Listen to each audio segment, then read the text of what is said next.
जय माता दी दोस्तों, आप सभी को गुप्त नवरात्रि के 10वें दिन की हार्दिक शुभकामनाएं। आप सभी पर माँ जगदम्बा की कृपा सदैव बनी रहे। आज की वीडियो में आप सुनेंगे गुप्त नवरात्रि के 10वें दिन 10वीं महाविद्या माँ कमला देवी की कथा। आज आषाढ़ गुप्त नवरात्रि का 10वां दिन है और नवरात्रि व्रतों का समापन भी है।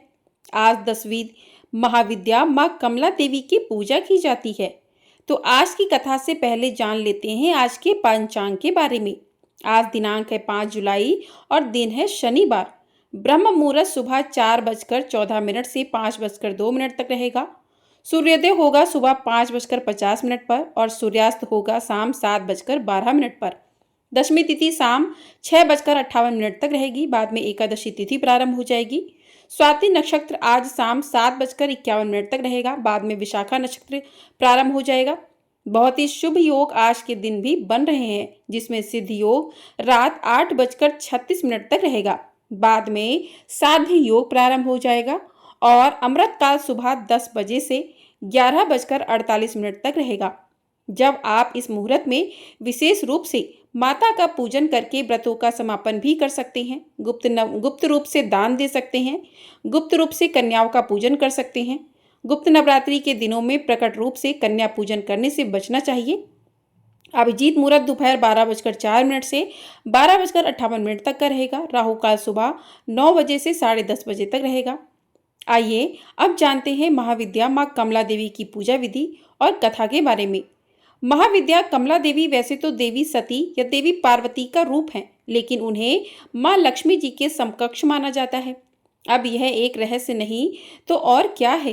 हालांकि इससे यह भी स्पष्ट हो जाता है कि देवी के सभी रूप आपस में जुड़े हुए ही हैं। महाविद्या माँ कमला देवी यह दिखाती हैं कि देवी पार्वती ही देवी लक्ष्मी है और देवी लक्ष्मी ही देवी पार्वती हैं।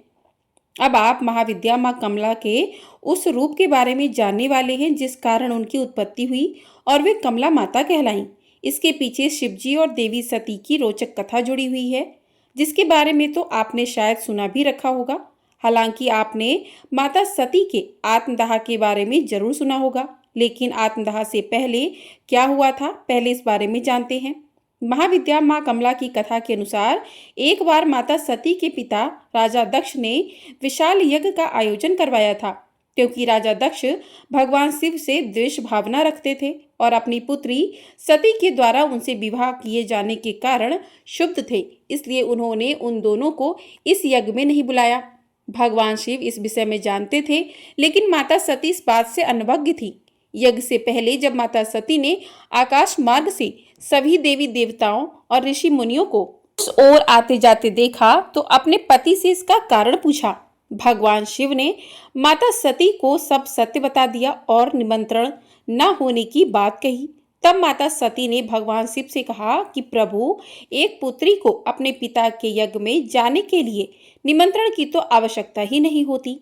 माता सती अकेले ही यज्ञ में जाना चाहती थी। इसके लिए उन्होंने अपने पति शिव जी से अनुमति मांगी, किंतु उन्होंने मना कर दिया। फिर माता सती के द्वारा बार बार आग्रह करने पर भी जब भगवान शिव नहीं माने तो माता सती को क्रोध आ गया और उन्होंने शिव जी को अपनी महानता दिखाने का निर्णय लिया। तब माता सती ने भगवान शिव को अपने 10 रूपों के दर्शन दिए, जिनमें से अंतिम कमला माता थी। माता रानी के यही 10 रूप 10 महाविद्या कहलाईं।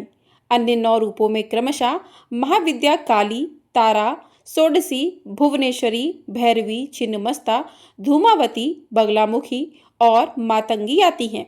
कमला का अर्थ है कमल के पुष्प से। माँ सती का यह रूप कमल के आसन पर विराजमान है।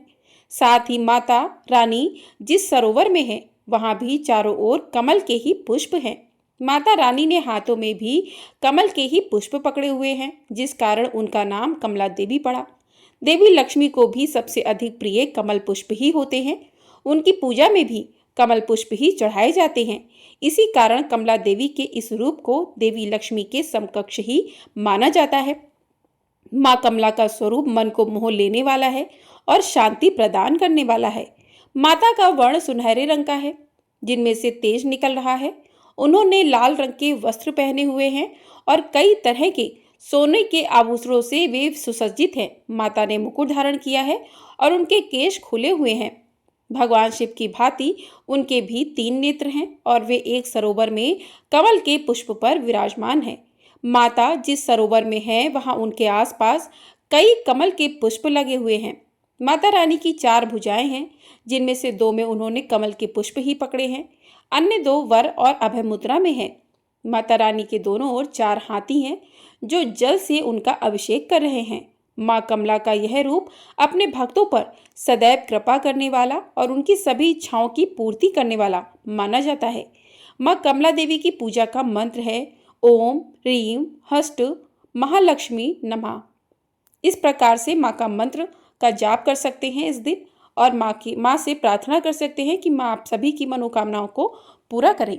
तो आइए अब जानते हैं गुप्त नवरात्रि के अंतिम दिन किस विधि विधान से महाविद्या कमला देवी की पूजा करनी चाहिए या नवरात्रि व्रतों का समापन करना चाहिए। महाविद्या कमला की पूजा करने के बाद गुप्त रूप से कन्याओं को दान देना चाहिए या गुप्त रूप से कन्या भोज कराना चाहिए।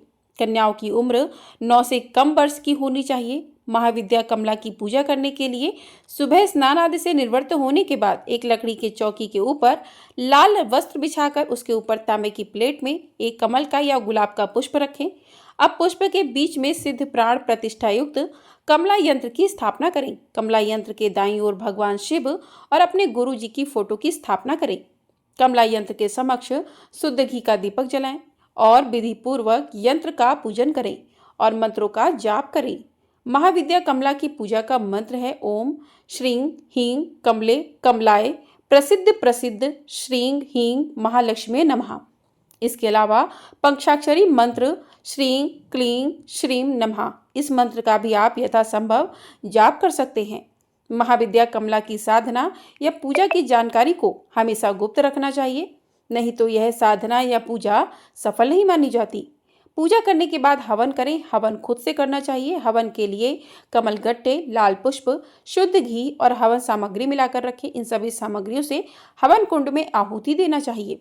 आहुति देते समय सभी 10 महाविद्याओं का एक बार फिर से स्मरण करना चाहिए। साथ ही नवदुर्गाओं के सभी 9 स्वरूपों का भी ध्यान करें और उनके मंत्रों का जाप करना चाहिए। गुप्त नवरात्रि में कन्या भोज करने के लिए आप खुद के घर पर कन्याओं को आमंत्रित ना करके अपने आसपास के मंदिर में या आसपास की जगहों पर जाकर कन्याओं को जो भी भोग प्रसाद है वह दे सकते हैं। दक्षिणा दे सकते हैं, उन्हें उपहार आदि दे सकते हैं। यदि घर में कोई भी छोटी कन्या हो तो आप उनकी पूजा अपने घर पर कर सकते हैं। ध्यान रखें कि कन्या पूजन भी गुप्त रूप से होना चाहिए। यदि आपके व्रत या कन्या पूजन की जानकारी उजागर होती है तो उससे भी गुप्त नवरात्रि के व्रतों का या पूजा का फल प्राप्त नहीं होता। इसके बाद व्रत का पारणा जो भी लोग भोग प्रसाद हलवा पूड़ी खीर के रूप में अपने महाविद्याओं को अर्पित किया है उसी को प्रसाद रूप में ग्रहण करना चाहिए। कलश विसर्जन या जो भी पूजन सामग्री का विसर्जन है वह आपको अगले दिन सुबह सुबह सूर्योदय के बाद कर लेना चाहिए। जिन लोगों के यहाँ ऐसा करने की परंपरा नहीं है वो दशमी तिथि को यानी 10 महाविद्याओं का पूजन करने के बाद भी शाम को सूर्यास्त से पहले विसर्जन कर सकते हैं।